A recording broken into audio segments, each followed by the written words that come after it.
And we're on Athletics LLC, International, minus the governor holding it down. That way we don't fly away and we remember where to come back to. He's got the beacon.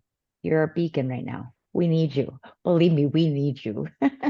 We need you to stay there and be bright. I'm holding it down. I hate all of you, but I love all of you at the same time. Okay? Imagine that. Wish I was there. Um, it's a magic time. It's a magic It is. time. It's a week of just festivities. I mean, I live for this stuff, man. So hope you guys enjoy it to the fullest because I am from way over here. Glad you're Well, getting some heat too. I heard I it's was gonna say, yeah, you're not Oh my missing. goodness, no, I'm not glad we're getting the heat. My gee, you gotta be kidding me. This is wow. not it's Oh, not fair. yeah, it's a must festival right now, and must being musty, not a must have. Oh boy. So, Mhm. so, Clyde, besides making that McDonald's look scrumptious right now, how are you doing? Listen, Budapest is incredible. Never been here before. Love it. Beautiful city. And on these type of trips, you're gonna end up with McDonald's at least one good time. This is my You, one good time. you have to Other, eat McDonald's in Europe. You have it, to. other than this, food's been amazing, but I will say this is much better than our version. What's hard for me right now, I've seen more Burger Kings than McDonald's, and I don't like Burger King. So I'm like, yeah, I gotta find a But you gotta McDonald's. try it over here. You gotta try it. Yes, you It's got to try No, different. it and that over in is Europe. You have to try it. It's different. that's what I want to do. I do want to do that. Sir Why, Lucius, does besides, McDonald's still oh, have those the fried apple pies? They still have them over there? They might. I had it delivered to the hotel, so I ain't Oh, going yet. okay. Okay. so Costa Rica still has the fried apple pies Oh, because that was Lord. a must. We had to do Of that while we are course. at NatGex. Of course. Sir Lucius, how are you today? Um, I'm very very happy. I mean, Because I'm rightfully here and the so. governor is not, and and I'm very fatigued on top of that. So yeah. Well, I mean, gold medals are heavy. right? Not sure Well, why. a reminder to the two head Would you like to coaches. see mine? Oh Lord gosh. Here we go. We love it. I just wanted to remind the two head coaches on this panel that, there's there is school starting, there is a program to run, there are things to do. Am I right? Am I I mean, my phone keeps saying that. I don't choose to ignore much of it. right? Oh goodness. Yeah, time differences. Oh, wow. Here we There it go. is. Is that There a it piece That of is. is track like around that. it? Yeah, and Yeah. that's the actual track, and that's actually my gold medal. I get one just like Grant's. So It's not like the Oh, that's plastic. It's not the Wow. plastic. It's not like the plastic ones that we've gotten in the past. This is so a what real you gold medal. do is you take a picture of it, a close up, and that is your background for the rest of the year. Just like I got my birds up, just put your medal there. Well, I probably shouldn't say this, but I'm gonna say it. I'm oh gonna yes. wait to see how many we get and take a picture of all of them. Well, Because Oh at least God. you currently we have two golds and a silver, so we're loading at for least you more. secured the one that you were scared. You were That's scared right. of. We'll discuss that up here in a minute, I believe. So yeah. Oh man, that was a good one. That was a good one. Not from Buddha, but could be from Pest. How are you? That was stupid. Oh Lord. Oh my gosh. Well, I'm trying to, as always, educate our audience that they should know that Budapest is actually sister cities, and that's one is named Buda, the other one is basically Pest. Okay. Just try to be educational around here, you know? I Separated. I get the premise of your thought, but that's not what your name does. Okay. I mean, listen, it Nobody doesn't matter walks what I around do. confused. Nobody walks around confused as to where they're from. I could be from Buddha. I could be from Pest. Either one from the other. So yeah. I mean, again. So Chu, other than I'm just- sleepy, how are you? Yeah, extremely tired. I cannot sleep enough right now. Legitimately cannot sleep enough. I I'm- mean, even from Germany, it's been that way. Like taking Wow. midday naps, that's not going to happen once I return to Texas. So I got to cut that out. Yeah, I'm curious. I'm curious how all of you have figured out sleeping with coping with stress, with coaching, with stress, with sleeping, with eating, all of that. I'm curious to see how all of you are dealing with it, because you're basically halfway there, right? Yeah. Well, Yeah. on top of that, right? Like you're here, you're in this time zone doing our things where our feet are, but then still doing things back in the States, working on their clock as well. And I mean, I have a window that I don't know about the other child, but I have a window that I'm operating in, and I have a little bit of a cheat because we have the forwardness here. So I'm working a little ahead of time, and then I fall back behind. I catch back up and I fall back behind. So I don't know. It's I'm not necessarily winning on the parental front, but on on the professional front, I'm Oh yeah, okay. there's that too. Right. There's that too. Yeah. Well, Well, lucky mine are grown, so yeah. I'm good there. No. And I will say this loudly and proudly: thank God for Adrian Melissa. I mean, I need an Adrian in my life right now. Yes, I you really do, do. because he is crushing it for me right now. So. Oh God. I would prefer to be here working, but I am spectating and parenting. And, Yes. As long as the baby and the mom are happy, then I'm winning.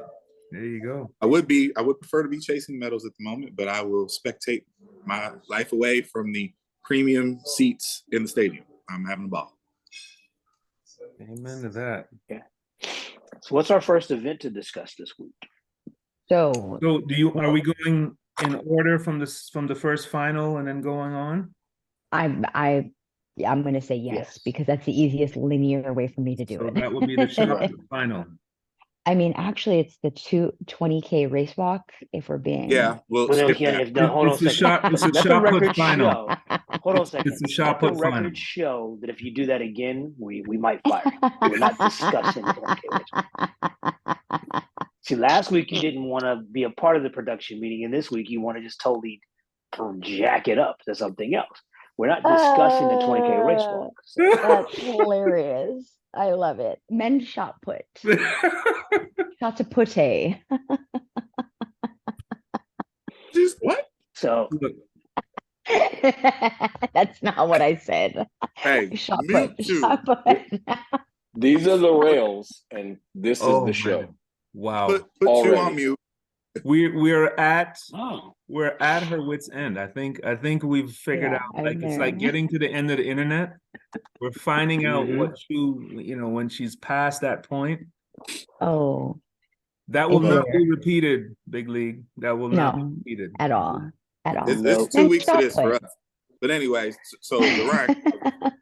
okay, so I mean, Yeah. obviously you say shot put, you say Ryan Krauser, right? Mhm. And I was given an interesting stat by Ryan's agent, Paul Doyle, who's been on the show.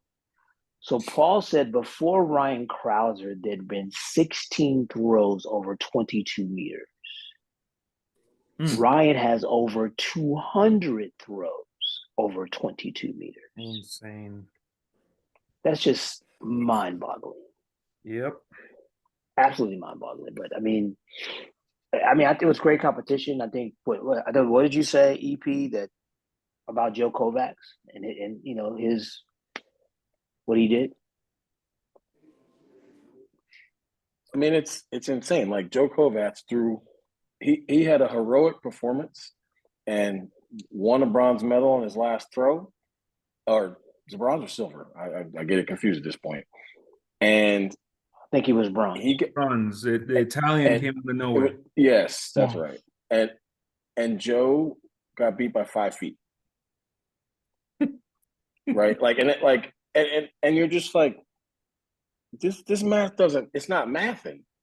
Like Joe threw 22-12. Like, you don't get beat by 5 feet at 22-12. That's not a thing. It is now. Jeez, I mean, man. the competitions at this point in time are Ryan Krauser and the world record.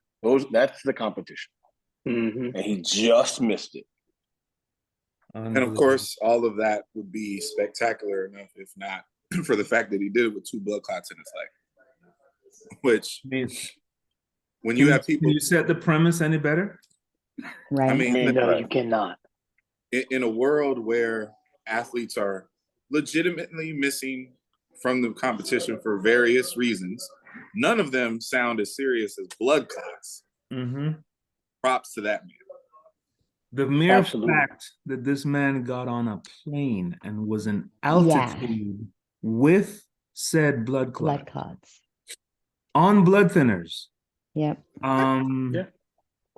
That's He not. asked the doctor, is it possible? And the Mhm. doctor said, medically speaking, yes. Oh, okay. Say less. Hold my beer and get on the plane. Yep. Yeah, With a smile, with his little not devilish. You're on one. You're on I one. know. Sneaky smile. Sneaky smile. Right, there you go. There you go. So what's our next event? I know. 10K woman. I was gonna say the 10K. I mean, I thought we skipped but the race. Hmm? I thought we were skipping the race walk. That's No, the 10K. silly. We did the- You're 10K. silly. You are First of silly. all, like, all right, like, I mean, when you get to the last lap and there's like 5 people hanging around, right? Mhm. That's begins the excitement. Yep. And then they go racing down the backstretch, and then they come off the turn, and we think Hassan's going to win, right? Yep. Well, so I'll say this. I'll say this because respectfully, the 10K race walk, the 10K was actually pretty dope. From where I was sitting, I love when the distance runners finish or finishing a tight race and they start doing the look to the left, look to the right, right? Hassan checked her left to see if somebody was trying to sneak her on the inside and realized that they weren't, and then attempted to Heathcliff Huxtable her way out to the right. The problem is she hit the Ethiopian, who was absolutely going to pass her anyway. And Hassan is by far the smallest in the group. So she hit her and she went flying. So, I'm a fan of Hassan. I respect the triple attempt, but she got exactly what she deserved on that one. And so, it is what it is. Ethiopia 1, 2, 3. Yeah, that was clearly, and I think those of us that are, elder statesmen can understand how, back in the day, the Kenyans, and this was before they only allowed 3, you would have a group attempt to stop anybody, right? And they would box you in, they would do whatever they could. Man, those 3 Ethiopian ladies, look, they knew exactly what they were doing, and they knew exactly what was going to happen, and they were prepared. That was, they ganged up on her, is what they did. But yeah, fantastic race. The idea that you're trying all 3 is just madness in itself. And so far, yes, it is. Give it kudos to her. I hope she survives. Yes. Well, and I'll say this, I caught myself today during the 15, that was today, right? Not like she's absolutely sucking in it. No. She's still fighting to be in front. It's just not the. You should have 2 silvers right now. The product that we're all. So we're just gonna skip a day and go to tonight's. Governor, you're not supposed to let her do that to you. She skipped a few days. Let's be clear. Exactly. Yeah. Let's go What's from day a day 1 to at day this point? 4. What's a day at this Yeah. point? All right. Next so up is the the- mixed right. relay. Mixed Now relay. look. Now look. Listen, So, Linda. Let's There is Listen. not a hear. I person gotta on the hear your planet vantage Earth. point. I gotta hear your Okay, vantage so- point, Sir Lucius. So like because we're in the warm period, you know, we're all around the big screen, and we're always like, you got to get away, you got to get away, and we're not only not getting away, they're leading, Yes. right? Yeah. And leading. so we're all like, you know, doesn't look good. And then with 100 to go, it was like, wow, Alexis isn't going away. Mm-hmm. And then with 50 to go, it was like in unison, everybody started running towards the screen as if we were going to help her get to the line, right? It's like, it was crazy, right? And then, like, with like 15 to go, down goes Bowl, right? And we're all like in shock, disbelief, hysteria. I mean, I think Lawrence Johnson jumped on Lonnie Green's back, like we couldn't believe it. Right? It was Oh my God. crazy. It was crazy. It was a very chaotic and exciting moment. It was great. And like the number of people in the warm-up area that were watching that said, there's no way I ever thought that would have happened. Mm-hmm. Yeah. Mm-mm. Ever. And rightfully so. I mean, why would you think that something like that would happen, right? I mean, Right. Bo is the indoor world record holder Yeah. at this distance. No, when she got And the number stick, 2 all time and now on the 400 hurdles, right? right? I mean, when she got Yeah. the baton in that position, it should have been over. Yeah. Something that is super cool if you're ever at an event like this. Whatever excitement is going on in the stadium, and obviously that's the pinnacle, there is a smaller, often more passionate goings on in the warm-up area. Mm-hmm. Yeah. As Oh, Sir Lucius absolutely. just described. And if you ever have the opportunity to get back there, it's worth skipping the day inside to witness how the shenanigans play out there. But to your point, I'll say this. I'm a huge fan of Femke Bowl. I didn't think that was going to happen. Alexis Holmes ran the race of her life and deserves every bit of the praise that she's been getting. But let's be clear, Bowl choked. I mean, she choked. And she always said it too, didn't she? Yeah. Yeah, there's a video, there's an interview somewhere with her and the other female teammate, and Bo's trying to explain it, and the other girl is seething. Yeah. Like she's staring at her like she's ready to knock her upside the head. So, you know, pressure. It's hard to run. Not everybody can run elite from the front. That's, you know, we have these people in the sport who are different human beings in a relay game with a stick in their hand. And, you know, to that point, that young lady didn't make the US 400 meter final, but in that position with a stick in her hand, she ran down arguably the number 1 400 meter runner in the world right now. So here's what I will say. Kudos to Lonnie Green for keeping that young lady's head still in the game. I would love to. She trains with Lawrence Johnson, sir. Sorry. You will be a meme on Monday. Sorry. So credit to Lawrence Johnson for keeping that young lady's head in the game.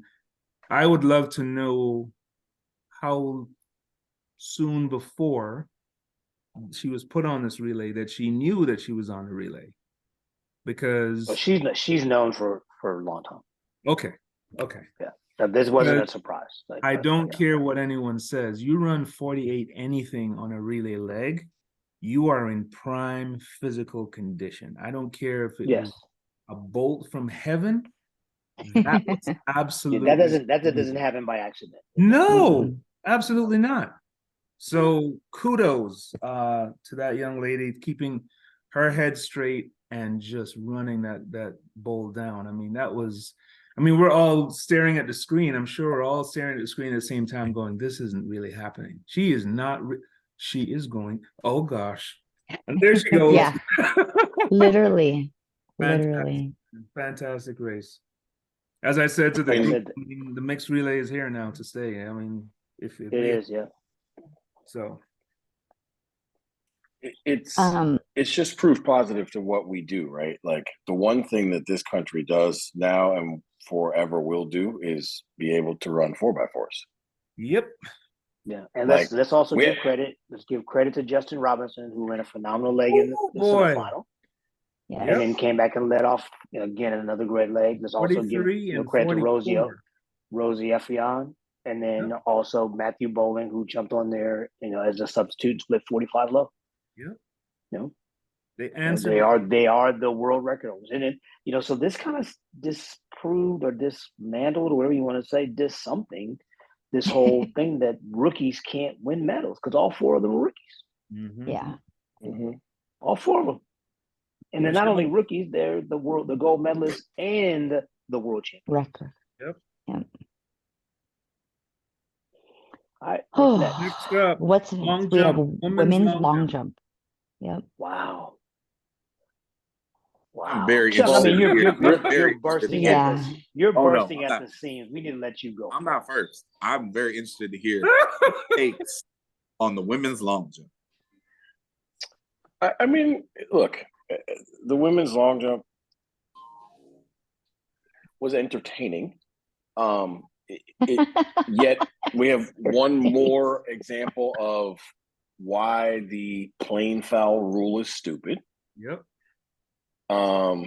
We also have a really, really harsh reality for a talented young lady about how final a final can be.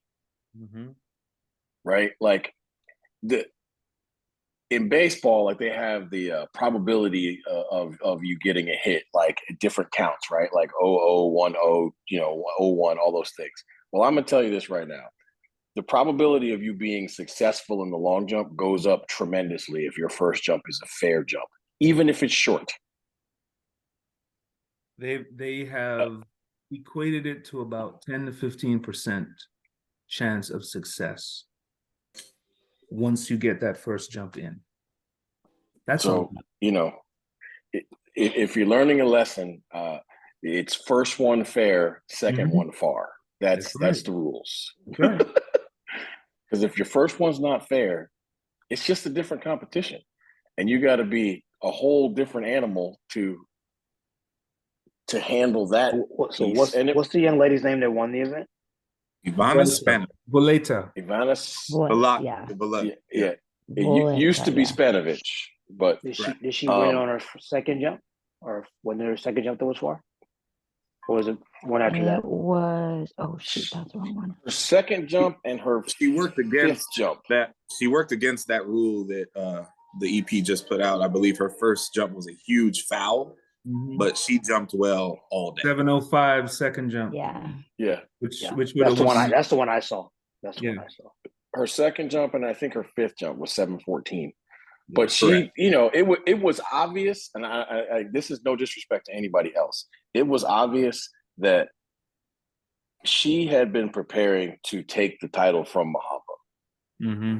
Like it's clear that that's what she came knowing she had to jump 7 mid-teens in order to make this happen. So all of the other shenanigans that were going on I think were somewhat irrelevant to her because she came with one particular purpose. Like I need to jump 7:15 or so because that's what I came to do.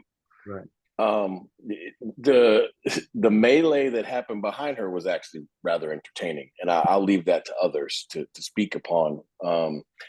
I will say this: whether you like her or you don't like her, Tara Davis is good for the sport. And honestly, I think it's because she's polarizing. There are people who really like her. There are people who really can't stand her. And those people are good for the sport. Yep, I agree. And so like, the whatever between her and Quanisha, like, listen, that kind of stuff that's entertaining during the regular season. But again, I will say, whether you like Tara Davis or not, she is an entertainer and she doesn't shy away from moments. Nope. I mean, sometimes she has failed royally in front of all of us. I mean, I think we all know that. But I thought the way she performed in this particular championship was commendable. Absolutely. First jump. Put it out there. You can't ask for more than that. I look at it this way. She is a world championship silver medalist. Okay. There are not very many people on this planet that can say that. And how she did it, and how a lot of it, in my opinion, is coping. Some people cope in different ways. I think she has to have, and I've watched, and we've watched this young woman do it in high school, all the way through college and in the pros. And I say kudos to her for not changing who she is. And she is successful. She is a world championship silver medalist. End of story. If I was going to put a word on the women's long jump competition, it would be finally. From many, many perspectives. Mm-hmm. First of all, Ivana Spanovich-Vuleta, I hope I'm saying that correctly, has forever been the one that couldn't get it done. Yep. And now she has her gold medal. She is the last of the old guard. Mm-hmm. And as I've been saying in many different examples, the old guard still reigns supreme over this new crop of whoever we are, right? Tara Davis finally delivered in a major championship. It doesn't matter if it was the first jump and the only. May I ask this question? Why do you say finally? On this stage, this stage. I know. I'm asking, why do you say finally? Because isn't this only your second time here? Well, the audience, have been hearing the narrative of the hype of Tara Davis for a long time. And those who are she is polarizing, and those who do not enjoy whatever Tara Davis is in the sport are over hearing about it without seeing it show up. Yeah. So to the governor's point, world silver medalist. Yep. Conversation over. It's no longer hype. She has the medal. She has officially arrived, and hopefully can build upon this moving forward, because once the old guard is out of there, nothing impressive has been happening for real.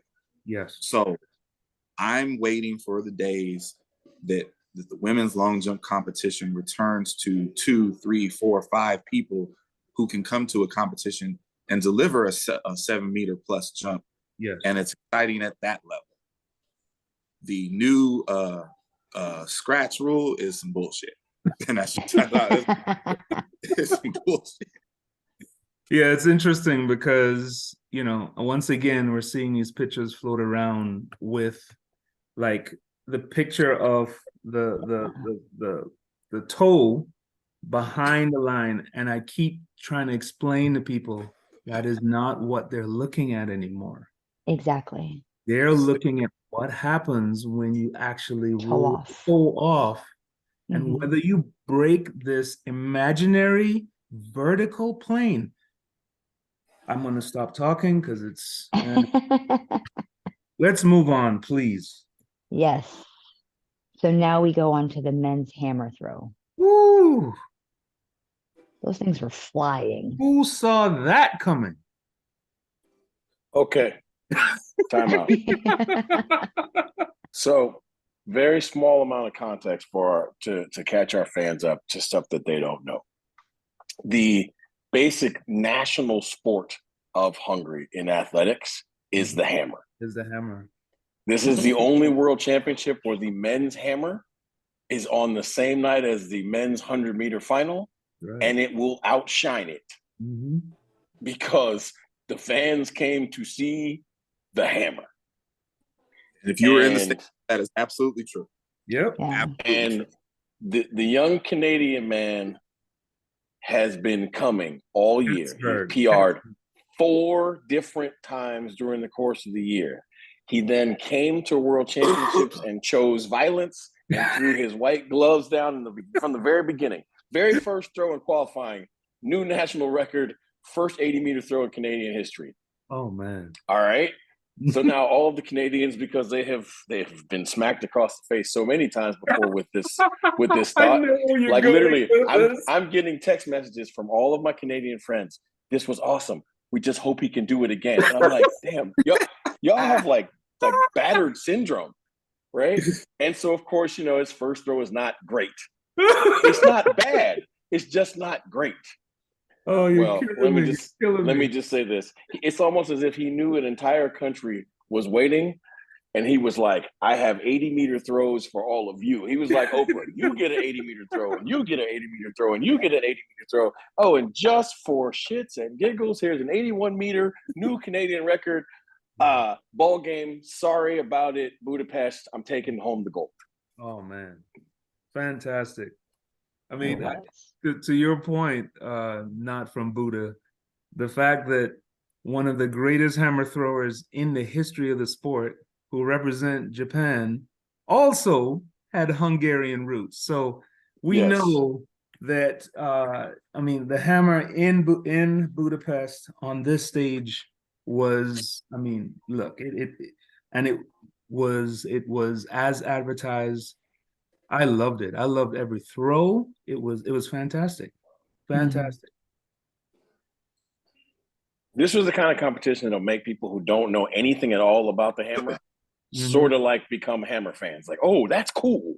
Yes. Because, yeah. It was. I couldn't add anything better than that, so I'll just agree. Ditto. We all will, yeah. And I did want to share one other small piece of because somebody brought this to our attention and we didn't know. We were talking about those who could win, you know, all the 5 in a row. Well, the guy who got the bronze had won 5 straight world championships in the hammer. Alas? Wow. Yes. No, Yeah. it's the Polish guy. Yeah, he got 3rd, didn't he? No, he got 4th. Hold on, I just closed my window. Doesn't matter where he finished. He got 5 in a row. Yes. He had 5 in a row, but didn't win the Olympics. Yeah. Yeah. Like, oh, you poor guy. All right, continue, Chu. Men's 10K. I'm not gonna lie, I didn't watch it. And I feel bad because I have nothing. I got the last lap. Yeah. Yes. Oh my good. I mean, and it doesn't matter how many times you see it. When they take off, and you're thinking like, yeah, you just ran 24 laps. Like, oh my, yeah. And trust, like the amount of 10Ks that I've watched live, world-class 10Ks, all of that, it still puts the hair up on the back of your neck when they take off. And then they cross the line and you realize they just ran like a 53-point split on that. At the end. What? They ran like 151, 152 for the last 8. It's and you're insane. Like, are you not tired at all? Exactly. But Cheptegei is, if I had to, you know, categorize him, the word is imperial. He will not lose. As long as he's in the race, he will not lose. The man is just head and shoulders above everybody else. And he delivered again. So, Drew. Men's 100. I will say this. Oh, go ahead. One of the best flags on earth. Oh my gosh. Love the flag. My daughter sees what is that on the flag, Daddy? Oh yeah, absolutely. Oh goodness. All right, men's 100. Ooh, that was Sir Lucius. Hey. Well, it just set up wonderfully. I mean, the young Jamaican runs 986 in the first round, and then we're all like, well, why would you want to do that? What did we all said that collectively? Manage the round. There you go. Gotta manage the rounds. And then in the semifinals, it's like, who thought Noah could have run 970 something if he didn't run through the line? Because I don't know if people noticed him. He started to celebrate, then he He stopped. jumped. Yes. Yeah. But he almost jumped up in the air, right? Yeah. He felt it, right? Yeah. And then, Christian Coleman looked good. He didn't look Noah, but he looked good, right? Yeah. Hmm. And then, of course, then there's also like, Fred, what the hell? Like, what was that? Like, nobody saw We're that. gonna pause right? there. We're gonna have to Okay. pause there because listen, we said it on the show previous. I am here for the shit talking. I'm here for it. Noah said what he said. Fred said what he said, and I said somebody's gonna end up with me. Mhm. I did not expect him to come after the semifinal. Yeah. Right. There are photos out. Fred Curley changed his block start. Yep. He switched his feet. He did. Listen, Fred Curley made the move from the 400 to the 100 and earned the respect of the world. Gold medal, silver medal, world champion, right? For him, for someone with that pedigree behind their name in that event, to come here and not make it out of the semifinal round is an all-time letdown. It's insane. It doesn't make any sense. And the fact that he literally changed his blocks leaves so many questions, because if he did that on his own, that's a ridiculous thing to do. Yep. And if him and his coach thought that was a good idea, that's a ridiculous thing to do. So, look, you can't run your mouth like that and then not be available for the final because you got bounced. That's not a thing. So I hope he rebounds. I'm sure that he will. But that right there, whatever, like that is a huge hit to whatever his legacy in this sport at that distance is ever going to be. Like that was not good. So then as we get to the final, and so you're in the back, and now who's going to win? I mean, and nobody really knows. And my thought, I said this openly, I texted to you guys, he who executes the best will win the race. And Noah executed his race model better than anybody on the planet. And that final. I mean, Seville was nowhere near. I mean, he ran 88, but it was looked nothing like the 86 he ran. No. 86 was smooth and even. Yep. Christian Coleman's first two-step were otherworldly. Yep. His next two were grade schoolish. And he just destroyed his acceleration. Yeah, and he said it himself. He was not prepared to deal with the 3, 4, 5. Because when you set up 1 and 2 like that, you better be ready to get on top. Exactly. And see, and here's the thing: like I told you guys, I've been watching him train. In training, he was killing that. I'm sure. He just didn't take it to the racetrack, and like so. But at the end of the day, I mean, at 30 meters, I'm standing with VP and big league. I was like, oh, Noah's killing. Noah's going to win.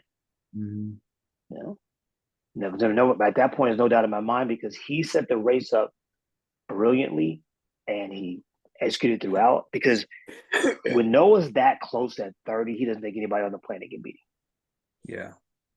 Well, and, this is a a lot of people don't know this. We actually signed Noah to come to the University of Florida before he decided to turn pro. And when I sat in his house in the fall of 2015, and because he graduated in 2016, Noah told me, I'm going to run 9.7 someday. I'm going to be the world champion in the 100 meters. He told me that way back in 2015. Wow. Well, that's a perfect handoff, because I think you said Noah believes that if he's with anybody at 30 meters, he's not going to lose because his top end is the best, right? Well, since you so kindly sent us the statistical data, I just want to share this with folks. They have 10-meter segments that are all timed, and they're all electronic. None of this is hand timed. None of this is mumbo jumbo. So I'm not going to bore you all with all of it. I'll just tell you this. Noah Lyles had the fastest 10-meter segments from 30 to 40, from 50 to 60, 60 to 70, 70 to 80, 80 to 90, 90 to 100. And let me just tell you, I have This is the broken race. this. I have broken these numbers up a million different ways already in my own head. I even calculated Christian Coleman's 40 because I was bored and I wanted to eliminate football stupidity. But I'm just telling you this. Whatever the world record is for a flying 30 and whatever the world record is for a flying 60, I feel very confident that Noah's in the same ballpark mix of both. Because the nonsense that he did from 50 to 100. Hold Sue has the fastest. Sue has the 60. fastest 60. Yes. And hold on I'm a telling second. you. Now, I see. I for one really brief moment there, I thought I was talking to Lamont Johnson. Nope. No, don't do that. I just Because I'm hold on a just second. saying Noah this. ran 983. The world record's 958. I understand that. It's 0.3 of a second, sir. I've seen the Bolt segments. You're just wrong. Well, It's okay. That's fine. Look, that's okay. I'll just So say look, this. so we're going I to got say you. this. Okay. That Noah was phenomenal. Yeah, let's just Best leave it ever? okay, so we can just Ooh, leave yeah, me let's alone do for right now. But I just know this. From 50 Shoot to me, your boy. 100, from 50 to 100, the slow 10-meter segment was 0.85. That's the slow one. No, he was phenomenal racing. And I don't, I'm clowning obviously, but we don't want to take away from anything that Noah did. And Yeah, I mean, I shouldn't compare it to Bolt for sure. That's fair. Exactly, yeah. But right. But this sort of back end dominance, like here's the thing, like we already knew this, right? Like we've seen Noah run everybody down. But we kept saying, well, will he start well enough? Well, hell, I'm not even sure he started that great. No, I mean, but he was very good enough. start for. See, and here's the thing, Noah and Lance have figured out that a good start for Noah doesn't mean that he's in front. Right. And I think that's the thing. We've talked about this about acceleration. Noah set his acceleration up better than anybody else in the race. He didn't rush at the beginning. They're like, the way I described it, this was my discussion with Tim Hall. Christian Coleman is racing other people instead of trying to execute his race model. That's I can remember having in the airport, and Jeanette Bolden, who was the fourth in the Olympics, right? Trained by Bobby Kersey. And she said to one of young lady, Shayla Sanders, who ran the 100, she said, this isn't the 400 where you can just get down and dirty and fight with people in the last 30 meters. Mm-hmm. You have to stay on top of your execution. You have to focus on your lane and your space and stay in the race model. And Noah, in my opinion, was the only one that did that well. Yeah, we definitely did it better than everybody else. We get a lot of things wrong on this show, especially when we are brave enough to step out and make predictions. I know I got some things wrong so far in this meet, but damn it, I got this one right. The whole LLC picked Christian Coleman. I picked Noah. And it was because of the semifinal. It really was, because I didn't think he could deliver a start to keep him in the mix. When I saw that he did, I was like, oh Lord, that's a wrap. And no, it was great. But for me, I mean, he's the star of the show. He's the winner. He's the world champion, and props to him because he said it in advance. I don't care about the 9-6 comment. That doesn't matter. He won. But for me, I was almost more impressed with what went on behind him, given with what went on behind him, given how tight and compact of a race that was. Zarnell Hughes came through and delivered. It's funny that you mentioned him, just because the two greatest separations between the first 50 and last 50 were Noah at 1.41 and Zarnell Hughes at 1.40. So that's back half being 1.4 seconds faster than front half. That's elite-ish right there, folks. That's elite-ish. And Zarnell's been one of these guys that's been coming for a while, right? Stepped up and delivered it in the space. So I got one correct, and I got the bronze correct. I got the wrong baby for second. I picked the Jamaican, and it was Tobago. Like, man, that dude, that dude's gonna be a problem for years to come. 1 year removed from World U20 title. Yeah, he's going to be a problem. Into the ring and becomes the first African. Now, let's stop there for a second, right? Let's think about the great, great African sprinters that have come before him. And for him to keep it, like, you almost want to corner the young man and just say, do you understand the shoulders that you are standing on right now? And the fact that you were able to keep your head together and do what you did. And he's in a tiny classroom. Hello. It's got like him and Frankie Fredericks and like one other person. Yes. and to the governor's point, literally every year for whoever knows how long, at the beginning of the year, there's a race in Nairobi, and we have to hear about the Kenyan the whole season. I don't want to hear about that guy anymore. The only African I want to hear right now is about that young man right there. He's the real deal. Well, Bogo is the real deal. I can't wait to see what happens the rest of the week. Okay, next Who event, Drew. who was fourth in the 100? Christian Coleman. Yeah, Christian Coleman. And I mean, I liked a lot of what I saw at Christian this weekend, though. I'll be completely honest. Yep. Like last year there wasn't enough horsepower in there. Last year there wasn't enough training. Like he couldn't do. This year he just kind of messed it up a little, but there was enough in there. Do you know what I mean? Well, him running those rounds at USA's in the 200, I was like, okay, here we go. We're on the way back. Yeah, Christian's going to be an interesting story moving forward, right? It's not like he's old. Nope. It's not like he's washed, right? But the way he runs that race against these, I'll just call them finishers, including Fred Curley, right? How much longer is he going to be able to do this the way he does and think that people aren't going to be able to run him down? Well, see, let's remember Christian used to be a starter who finished. Yeah. Right. Remember, the man has run 976. Absolutely. Right. We forget that, right? Yes. So the question is, does he recapture that ability? Mm-hmm. You know, he's clearly become an elite starter again. Now can he become the elite finisher that he used to be? Yes. How much of it is mental and how much is it is physical? Like Tim says it's absolutely mental. There you go. And that he's like got the chip on his shoulder and he wants to make a point. Mm-hmm. So he's out there like he's hyped and he's worried about everybody else versus worried about Christian. Right. Yeah. And you have to let it come to you. You cannot force it. Do you guys remember when Marcel Jacobs was a thing? Oh, okay. Oh. Wow. Oh.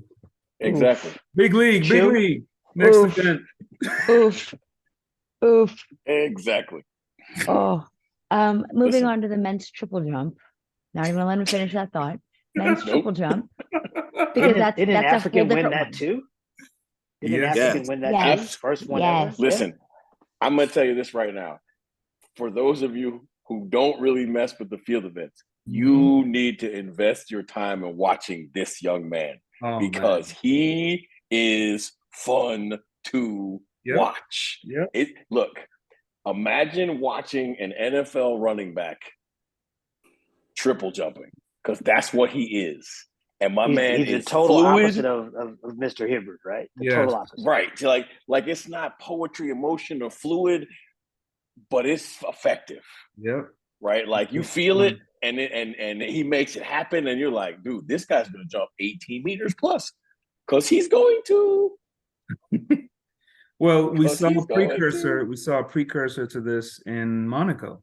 Was it not Monaco? Or London? 1770 to 1769 when he snatched it from Hibbert. Yeah. Yeah. So, one thing about the professional circuit leading up to championships is that if you're paying attention, there are always those moments where it's like, Always. okay, I got that little edge on you because I took this from you.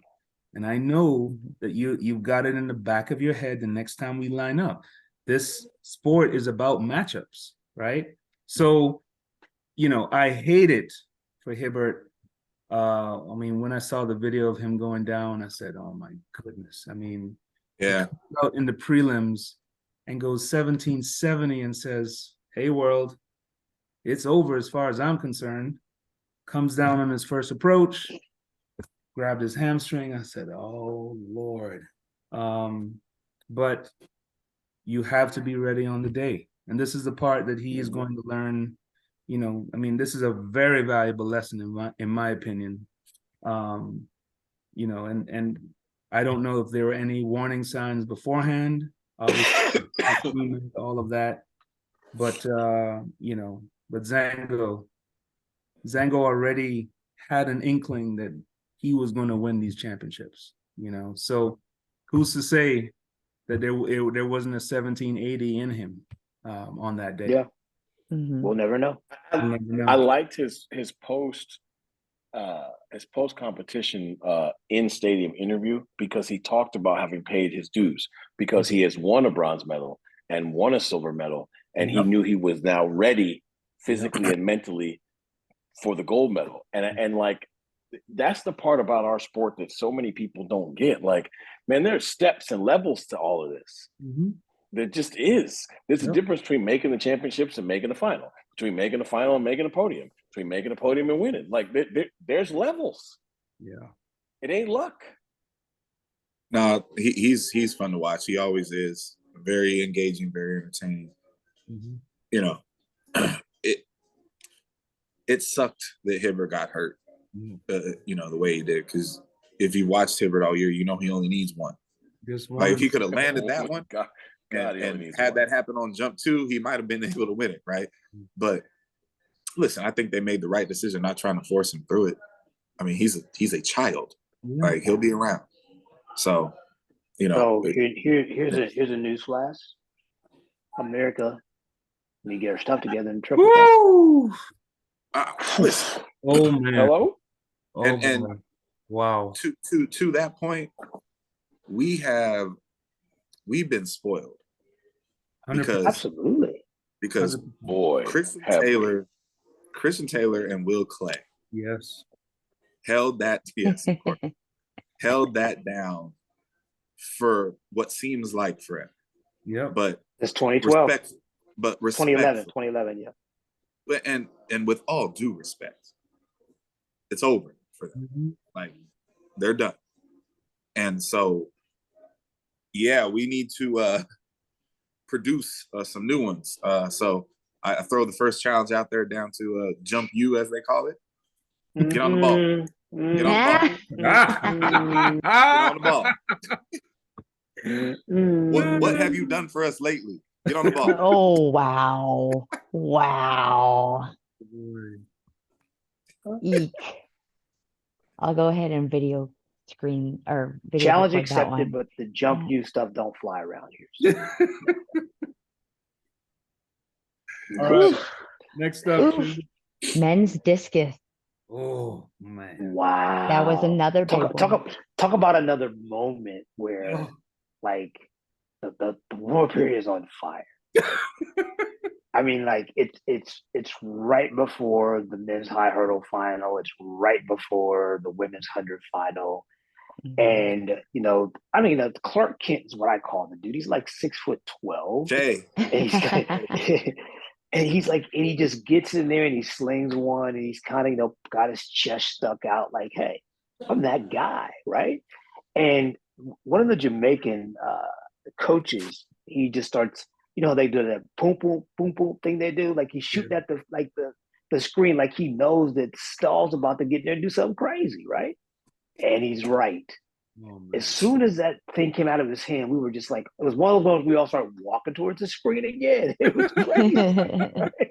It was crazy. Yeah. And the thing landed and Stahl just, when he got down and did that. Oh Yeah. man. Done. It was a wrap. That was awesome. That But was even that was before that that, was an incredible. even before that, he just stood there, stone face, Yeah. Yeah. Yep. Yes. like yes, as if yes. you Fantastic. thought that was going to be enough. Right. Yeah. Lest, so- lest we forget how hard it is to respond. Someone has just overtaken you. You have one throw to go. Everybody, the world is watching. What are you going to do? This man steps in the ring and says, "Hey, hold my beer real quick." Done. Championship record. Hit the Yeah. pole. Yeah. That So- is what dreams are made of. Like Yeah. Yes. So fantastic. I talked earlier about, people good for the sport, right? Mr. Stahl, one of the best follows you'll ever have in social media. He's Mhm. hilarious. He has an incredible personality. He loves doing what he does, and he knows he's really good. Yeah. And listen, we all know this. You don't win Olympic gold medals by accident. So when you let the Olympic gold medalist have the last throw, this is what can happen to you. Mhm. It was great. This is why Right. This is why you win the prelim, so you can be last, because you Yes. don't want that guy to throw the discus last. There are not nearly enough photos of that pose circulating the globe. I So couldn't- that's Right. because, so Because this it is what I happened too said. fast. It did. So I said this, we were standing there and I said, no one got the picture because all the photographers are running from the back end from the ring Mhm. and he didn't hold it long enough. So like people got it from his side and from the back, but then no one got the picture Yeah. unless Get you're us- in the stands ready for it. Hey, pause the video and take a screenshot. Yeah. Right? Yeah, Something. for sure. Yeah. I'd love Yeah, to 'cause- know. I'd love to know how that conversation went when Lekna picks up the phone, calls Dad, and says, "Hey, Dad, got bronze. Right. I got one to Well- add to the collection, Dad." It goes like this. You're going backwards. Last year you won silver. Call me when you win. Exactly. No, Because Dad can't Tough hear him life. from all the gold medals that are. that's right. That's right. But Julius. That's Oh, tough. Yeah. All right. Wait, Oh, We just What lost timing? Sir Lucius. the timing of that, because I That- definitely was about to say hello. the 110s. Well, it's fair we could start this one without him, since we'll be talking Yes. about him for a short He will period. get the soliloquy at the end for sure. Yes. There you go. He probably needs to replug in or something. But we had a three-peat. Wow. Yeah. Wow. Yeah. It's rarefied air. Rarefied air. When you think about I just there's because listen, the reason it's so funny to me, that we'll get to Grant because it's Grant.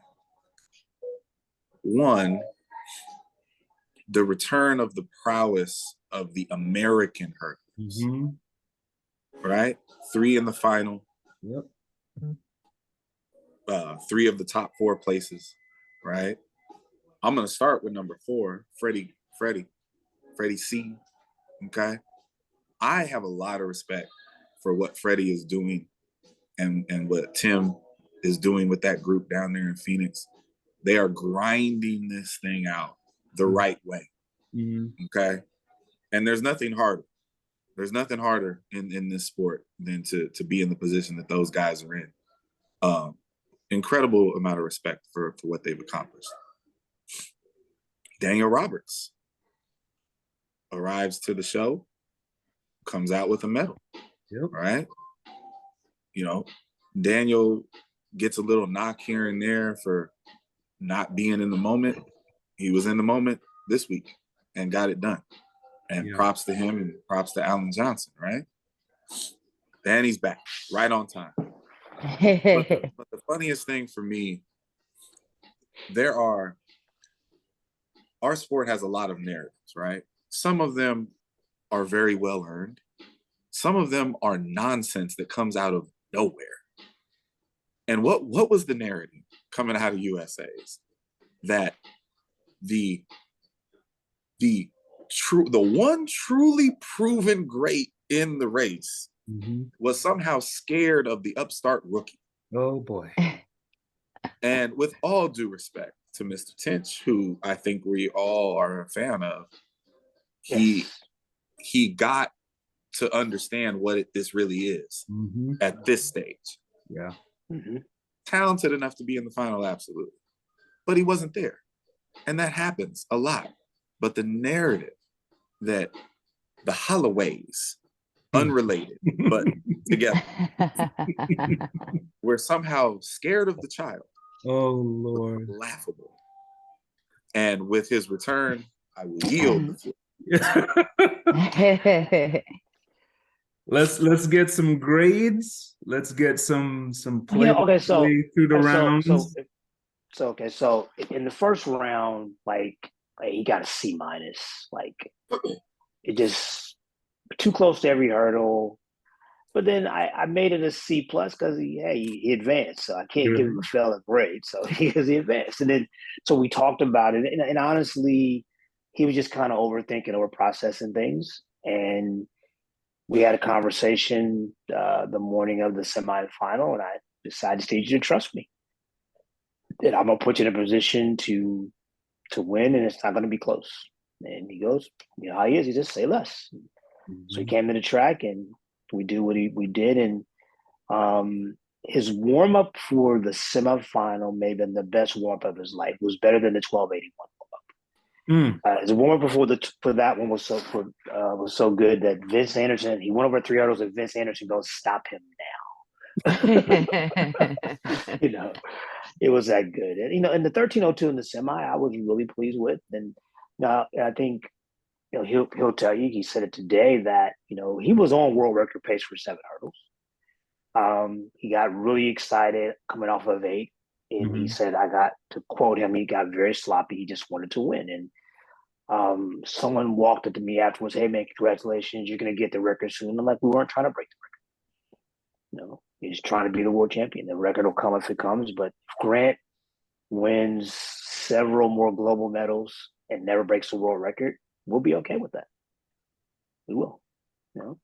But I mean, the goal was to come in and execute at a high level. He did. In reference to the nonsense that was said after USA's, I found it laughable then. I find it laughable now. We don't duck people. But those of you, especially you guys being my close friends, talk to me. I've always got a plan. And there was never a plan for us to run the USA final. So, never. So, but we raced Mr. Tinch for the first time in the semi, and we're sure we'll face him again. But I want people to have that same energy for the rest of our career. I do. It helps. It does. Yeah. Yeah. But for the final, he automatically gets an A+. You're the world champion. Right. Here's the thing. Let's pay homage to Greg Foster, the man to do it. May he rest in peace. And it was really cool. After the race, Bobby Curtis, he walked up to me and he says, "I know Greg's smiling down and happy for Grant for what he just did." Right. That's because awesome. Bobby obviously worked with Grant, so I worked with Greg. And it was great too because Grant and Kenny Harrison were out on the practice track the day before Grant started.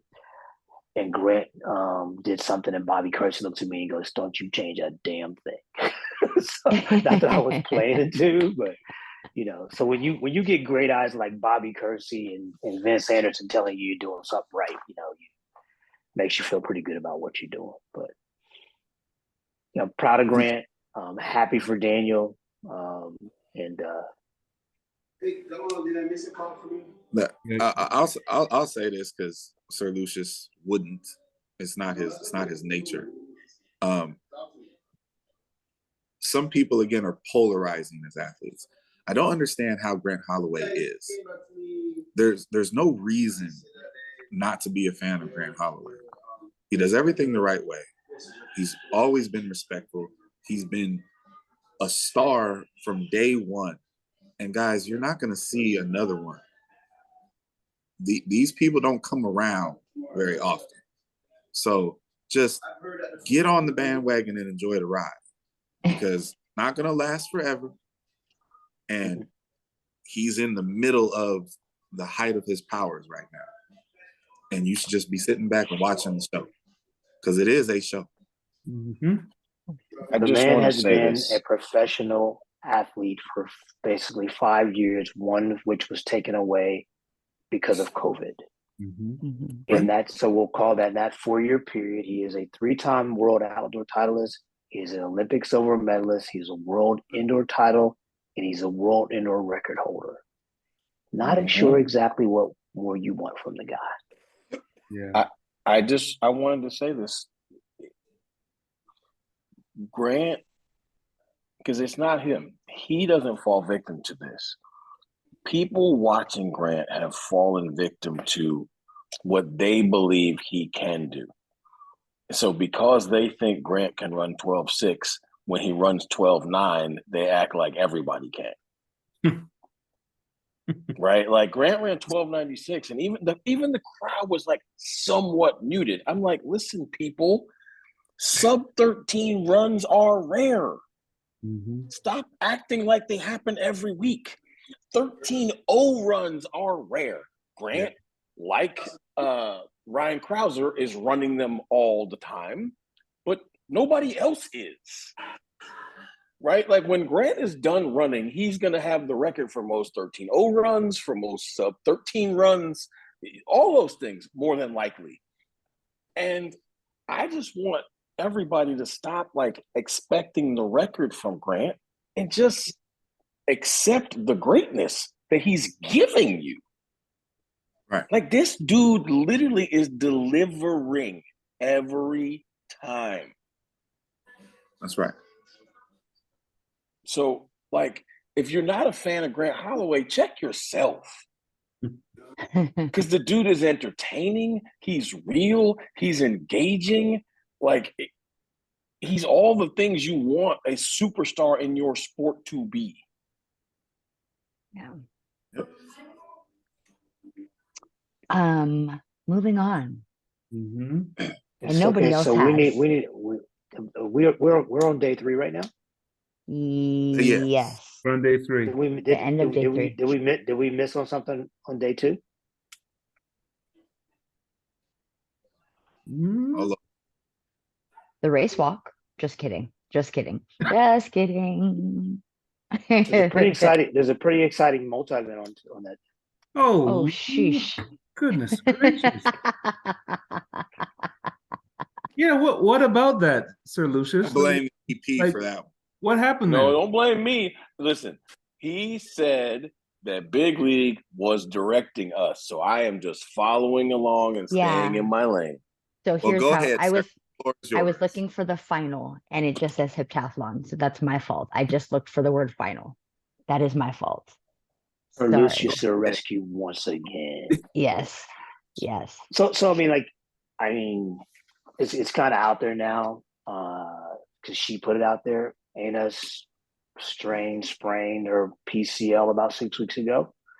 I'm sure after the hurdles, everybody saw her taped up, and when they started grabbing at her knee and hamstring during the high jump, they figured out she wasn't 100%.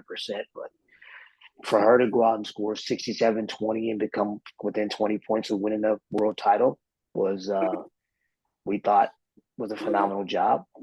But let's not take anything from KJT. Katrina. Yeah, I mean, for what she did, especially to come back and run a big PB in the 800. Yep. Yeah. Like that to win it, that was monstrous. So it was great competition. Very, very proud of Anna, and hats off to KJT. KJT came back from a rupture, correct? Achilles? Came back from a complete rupture of her Achilles and a displacement of her ankle. See, that's so at one point in time, her foot was sitting like this. And a coaching change. And a coaching change. So that was, the thing that you want to see on day 2 when you're coming down to, and God knows, I've watched so many of these exchanges between coaches and athletes. This is what it is. Okay, this is for all the marbles. This is what you have to do to win. This is what you have to do to hold on. This is what your opponent, this is what they can do. And all of this stuff is being done behind the scenes. And what we see on the track is a culmination of all this planning, all this work, and all you can ask for. And I'm sure, Not From Buddha and Big League can testify. Just go do your best. Give me your best. Leave it out there, right? And for Anna to run 2:04. Yep, it was 2:04. 2:04. Yeah. Yep. Unbelievable. I mean, but for KGT to PB by how much? Almost 2 seconds. 2 seconds. So she understood the assignment too. So Yeah. Yeah. man, Well, they're doing the same math we're doing, right? yeah, Yeah. exactly. So it was we obviously thought we thought 2:04 would do it because her PB's 2:07. She hasn't run that fast in like 4 years, and oh man, Yeah. we run 2:04. She runs 2:07. We win. you win, yeah. And have nailed the assignment. Yes. KJT just changed the factors in the equation. Yeah. Well, so we all understand the multis, men or women, toughest people in the game, right? That 800 was impressive for me because what Anna had to do by herself from the front is a ridiculous ask. And for KJT to sit there and be like, nope, the kid's not doing it to me today was phenomenal to watch because she's come back from all of this and you could just see it. She's like, nope, I've worked too hard. I've been through too much shit. The kid is not doing it today. Maybe later, maybe next time, not today. And it was great. Well, the kid and the kids camp now understand that we need to be better. But obviously, we have been and will be better in other places, But we don't need to go into the 840 points down to KJT anymore. So Right. Yeah. that's the assignment right there. So. You can go on to back to the other day now, I guess. Well, let me just wrap these two things up really quick and just say this. If they were ever going to beat Anna Hall, this was when they were going to beat her because she's not 100%. And she showed what level of championship medal she and her crew, yourself included, are made of. But anytime somebody has to PB, lifetime PB in the last two events to beat you, you know where things stand. Yep. And that is great for KJT. I'll say it like this, but she knows. She knows she had to win this one because if she stays healthy and Anna stays healthy, Anna is going to win going forward. And I'm not saying that in any sort of negative fashion towards anybody else, but these things as a combined eventer, right? When you know what it takes for you to beat someone, like you have to go home and become a different person because what you brought this time won't be enough. And that's what I thought was cool, is that like both groups, when it was all over, was like, all right, I see you.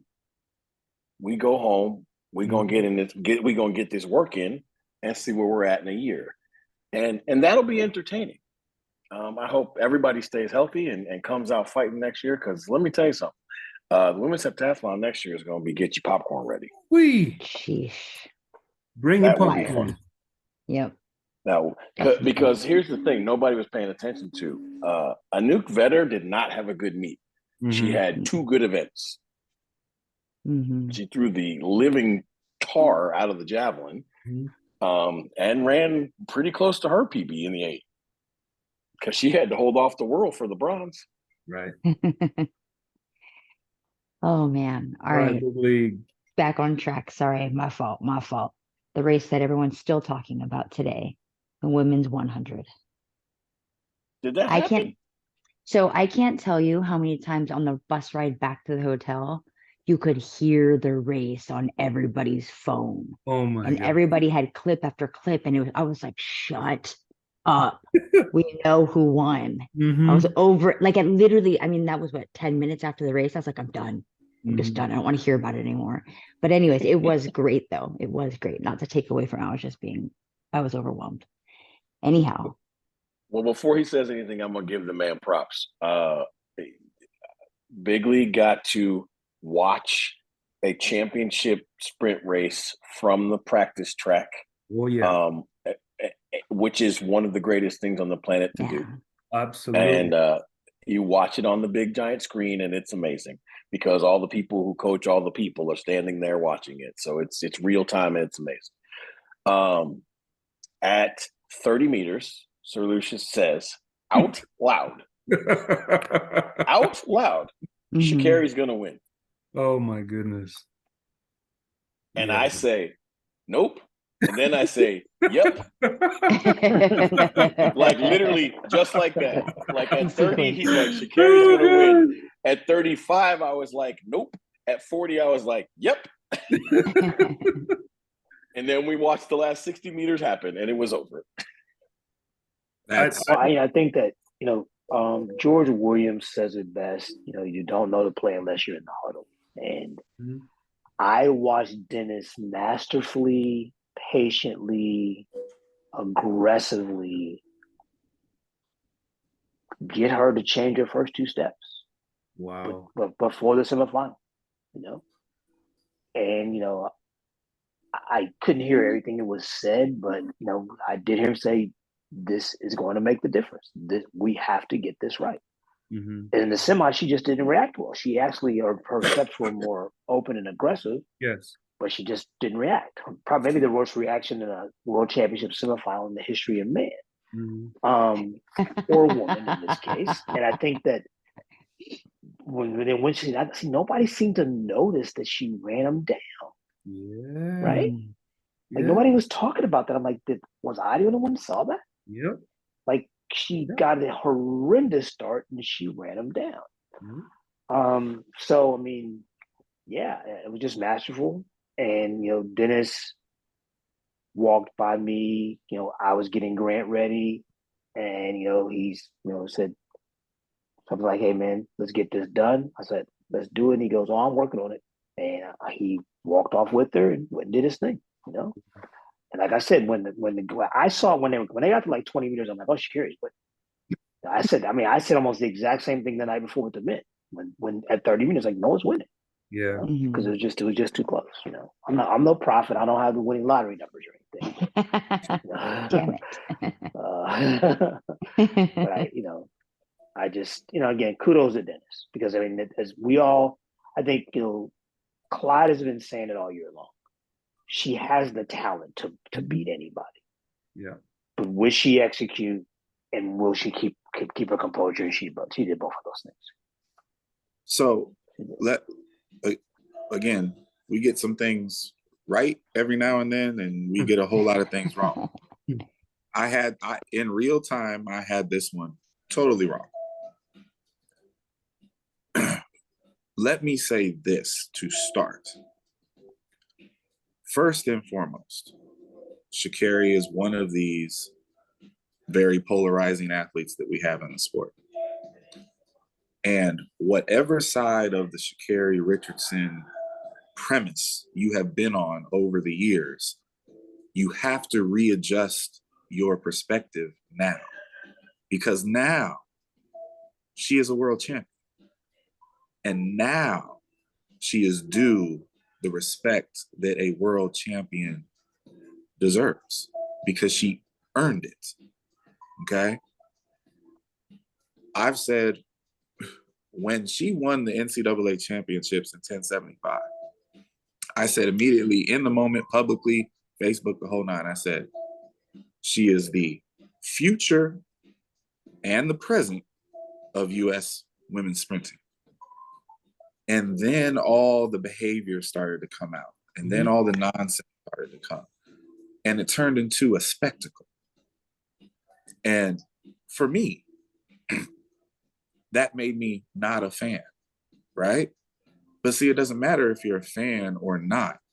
When someone puts a world championship behind their name, you have to respect it because it's incredibly hard to do. And to watch that young lady who had earned a reputation for not handling rounds, who had earned a reputation for not showing up in big races, to watch her manage her rounds well and recover herself from the semifinal experience, because let's be clear, she got baptized in the semifinal. Middle of the track, got left by two of the favorites, and got put into the queue room. She emerged from the queue room, gathered herself, and came out there from lane 9, where the majority of the world had probably written her off, to win a world championship. It's brilliant. It's the best race she's ever run. And now it's no longer hype. Now there is substance behind it. Now she is what we need her to be if you're a fan of USA Track and Field Sprinting, which I am, and which most of us are. So it's her mantle to carry moving forward, and she took it. It's the World Championship. No one was missing. Shelly was on the track. Jacko was on the track. Dina was on the track. Tyloo was on the track. Okay? Everybody was on the track. All right? She took it. And moving forward, whatever you say about her, make sure you start with world champion Sha'Carri Richardson, because that's what she deserves. She's earned it. And, you know, I think that moment, and to her credit, the way she carried that moment a day ago was the way most of us want to see our champions carry it. She didn't isolate herself from the Jamaicans. She didn't taunt. It was a celebration. And to their credit, Shelly Ann Fraser-Price and Shericka Jackson, who have always been consummate professionals, in their moment of taking that L, they celebrated her. The best photo you will see from these championships is Shelly Ann Fraser-Price taking a selfie with Sha'Carri behind her and Shericka Jackson behind her in front of the Jamaican contingent. Everybody smiling. Again, I'm here for the shit talking when you've earned it. She can say whatever she wants now. She can say whatever she wants to whoever she wants, because she's a gold medalist, world champion, and congrats to her.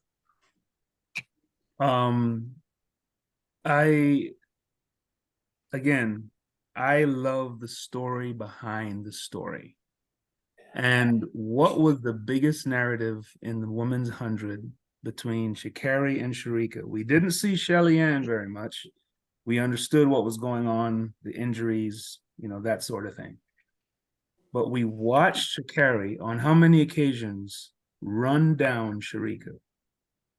And we wondered 2 times, okay? And so there was a lot of narrative over whether Shericka was dogging it, whether she was slowing down on purpose, whether it was tactical, whether, you know, and we were going to see the best. Everybody knew we were going to see the best of Shericka in Budapest. That's the whole point, right? And when just like when Sir Lucius so eloquently talked about the semi, she gets the worst start, and from 60 to 100, she is the fastest person on the track. You cannot take that. You cannot just discount that. So she goes into the queue room. Queue room's great, man. Queue room's awesome. Love it. Goes into the queue room, and we're all thinking the same thing. No one is going to drop 1084 and knock her out. Like, what are you worried about? But I just knew that if she got her start fixed for the final, she was going to win. And not only that, how many championships have been won from lane 9 in the history of the World Championships in the 100? How many people have the fortitude? Because here's the thing. once you get past, and I've been in it, if you're on the outside of a race and you get past the person that's inside or outside of you, it's a time trial from that point on. Okay. Yeah. Now, I don't know how she kept in touch or how she was able to feel what was going on inside of her.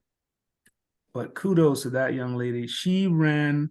I mean, if you watch her face in the 100 and watch her face in that race, there was, I mean, she was flying.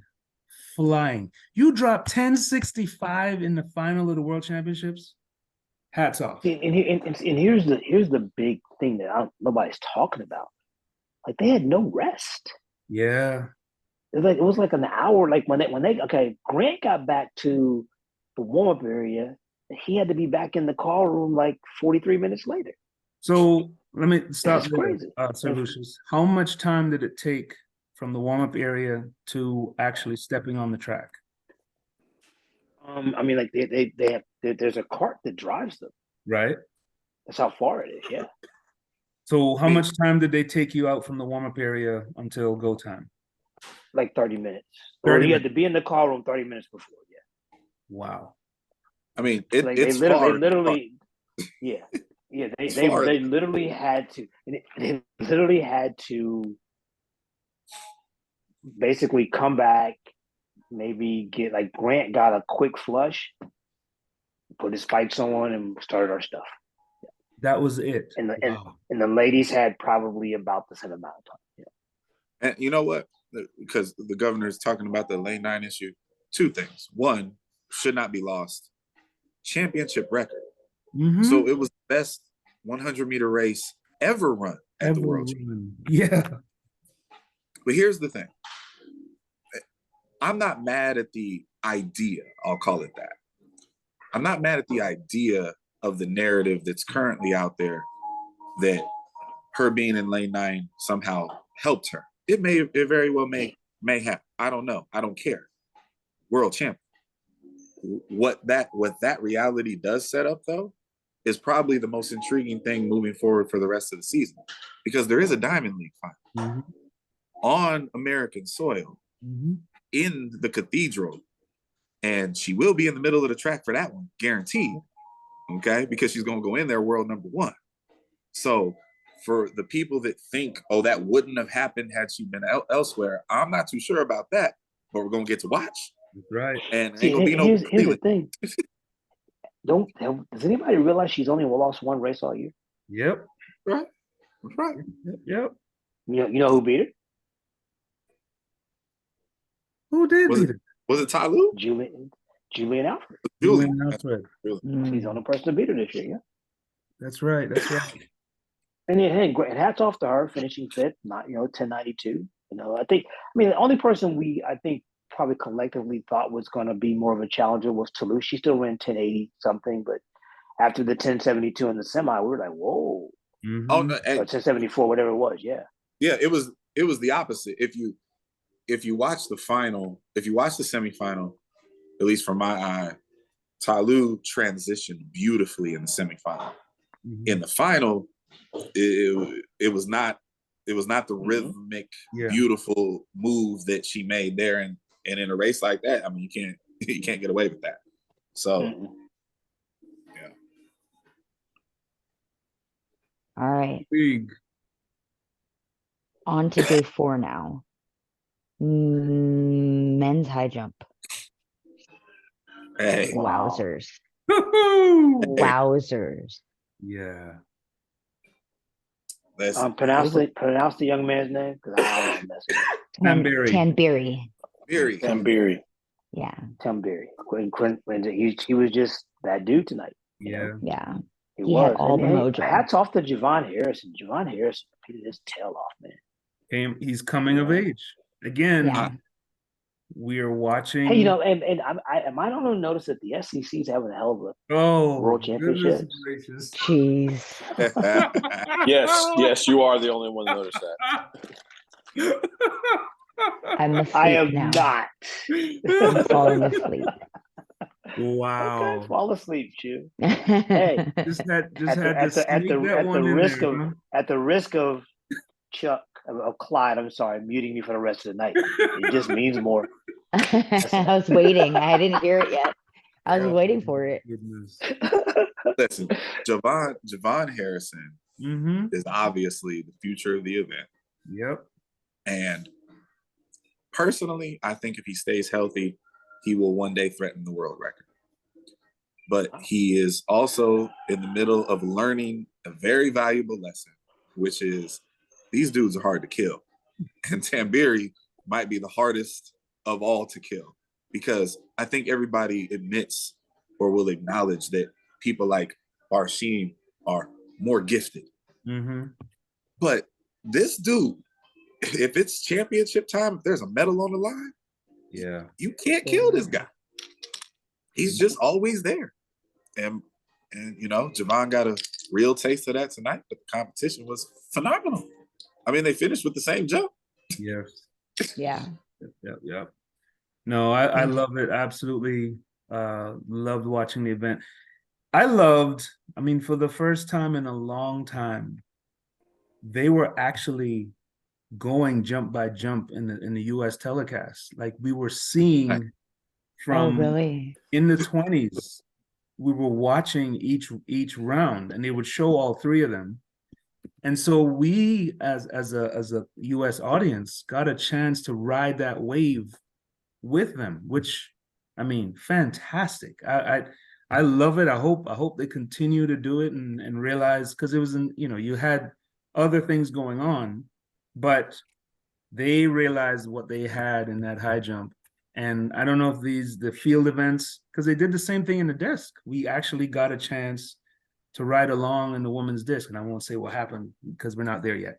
But fantastic event. And I think the biggest thing with that was today's schedule allowed more for that. Yes. I think that's what we're going to see for the rest of the competition. It's going to be set up that way. Yeah. Well, we made the comment knowing the lay of the land in the stadium. All of the action was on that side of the track tonight.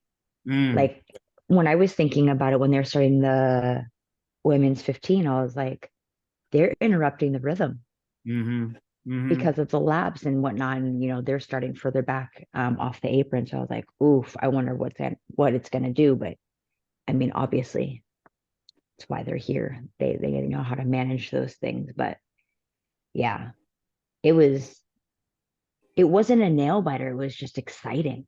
Yeah. It was just very exciting. So it was good, great for the event. And I mean, to have 5 people alive going into that last bar, like, wow, it was a lot.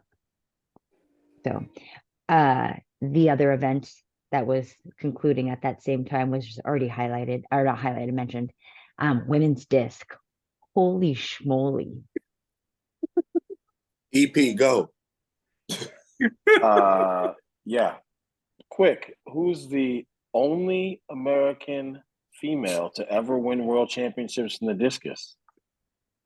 Her young lady that name. won it tonight. Exactly. And 1-2. And I would tell you, Valerie Allman would have lost that bet. Right? Yeah. Like, there's no way she's not going to win world championships at home in Eugene. Nope. Right. She got beat on the very first throw of the competition by the young Chinese lady who just kind of ambushed the whole competition last year. Fang. And then this year, Fang. And then this year, she has it all under control. She's like, this isn't going to happen to me again. We got this. And then Miss Sasuga, is that how you say her last name, right? Yeah. Sasuga? Yeah. She was like, here, I got something for you. See, I've been working on this one thing, and I'm not sure exactly how it's going. I was like, oh, when it came out of her hand, I was like, that's a problem. That is a problem. And it landed, and she was standing in the ring with her mouth wide open. 4 meter. Like, yeah. because she knew. She was standing in the ring like, what did I just do? Yeah. And it was crazy. Amazing. Yeah.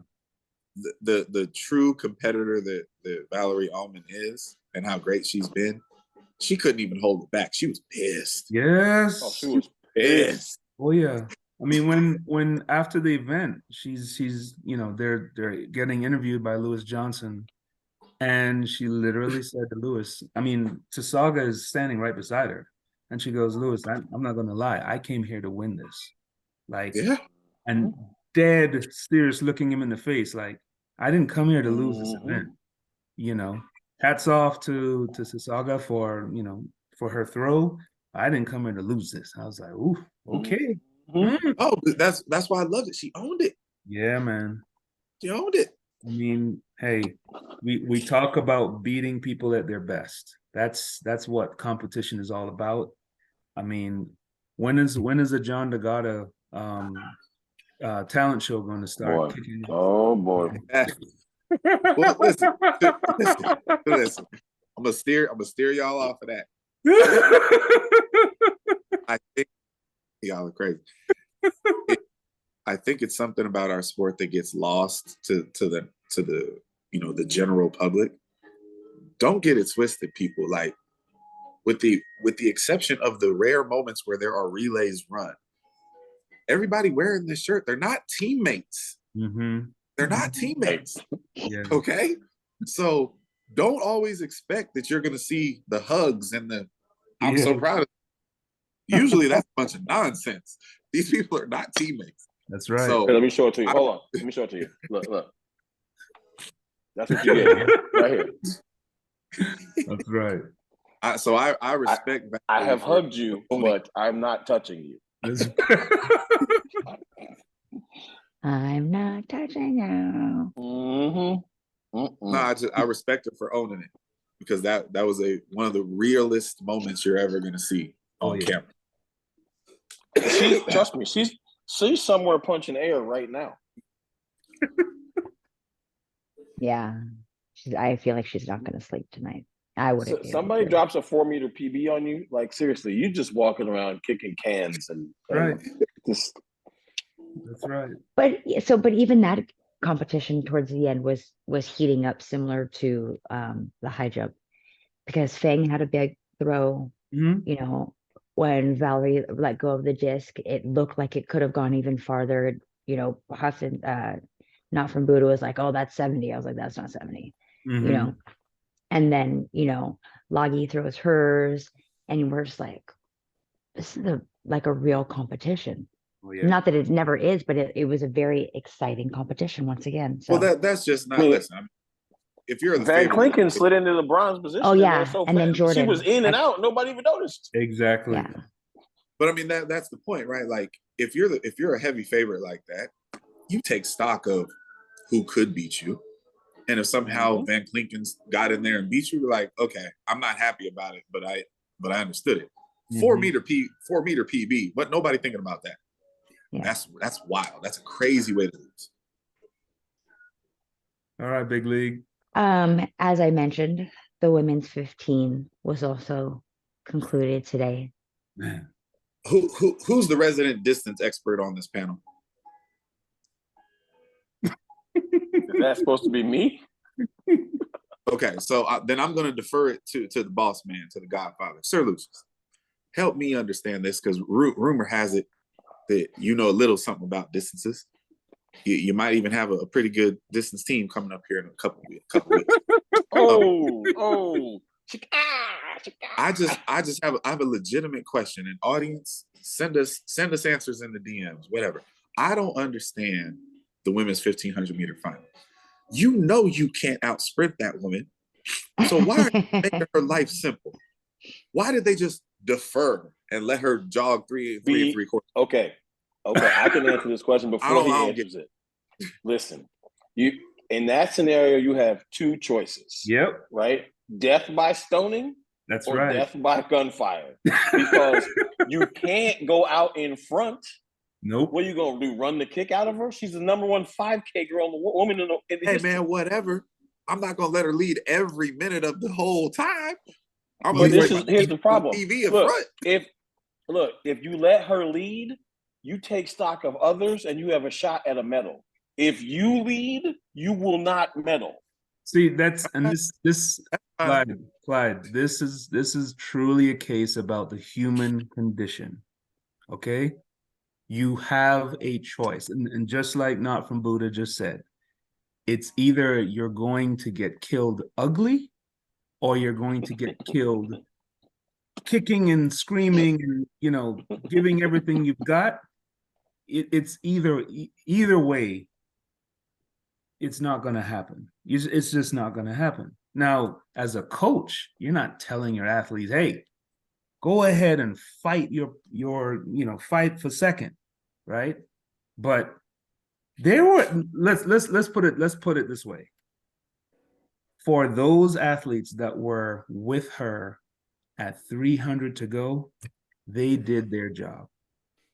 They were absolutely where they needed to be. And at that point, you just got to give it everything you got. Would you not agree, Sir Lucius? Absolutely. Yeah. That's I mean, just at 300 championship meters, there was only racing. two That's people just the way they race during championship. That's championship racing. You know, at 300 meters, there were only two people that could possibly have won that race. Yep.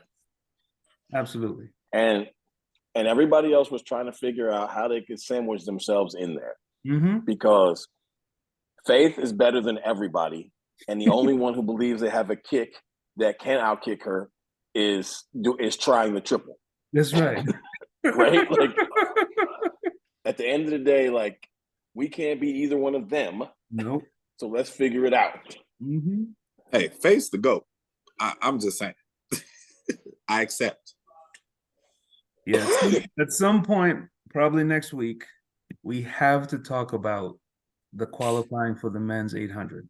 Okay. Well, they didn't read the memo. I'm just going to leave that out there. We'll talk about that next week. Yeah, next Yes. week. Okay. Yeah, we'll talk about that next week. Next Read week. your emails. Read Yeah. They did not get the memo. Oh boy. the last race of the night, I'm not even gonna let us get into. I'm just gonna announce who won it. Mhm. Gentleman from Morocco, Buddha. That's what Prohibitive country that favorite. was. Oh, Bakali. Macaulay. Gentleman from Morocco. Yes. Yes. So, I mean, good job. Right. Good stuff. Congratulations. Yeah. So, that was wrapping up day 4. So this is when we're recording. We know there's more things to happen before the show goes out. Maybe I'll even just put it out tomorrow, whatever, or today. I don't know. But we'll recap more for sure. Clyde, you look like you want to say something. No. Oh, I was like, it looked like you were fighting. Putting out early is probably a good idea. Yeah, I'll probably actually just put it up when we're done. Can I stick one thing in here really quick? Sure. Last week we talked about like who wasn't here. Mhm. And all of us then followed that up with a caveat, right? It doesn't matter. Because Mhm. once the first gun goes off, no one has mentioned it. That's all I'm going to say. We are all here except for the governor. None of us have heard anybody mention, well, if so-and-so was here. Right. Yeah. Nobody. Every Because single it night doesn't matter. Spectacular. It's the Super Bowl. Absolutely. 10 days of Super Bowl. Yeah. Fantastic stuff. It is. Well, seeing how long that we've been going, I'm just going to go ahead and call it there. Okay. Everyone have a great rest of the week. I'm putting the show up early. Sir Lucius, you got a big day tomorrow. Yes. Rest up, man. Yeah. So, all right, everyone, have a great week and we'll see each other soon. Bye, everyone.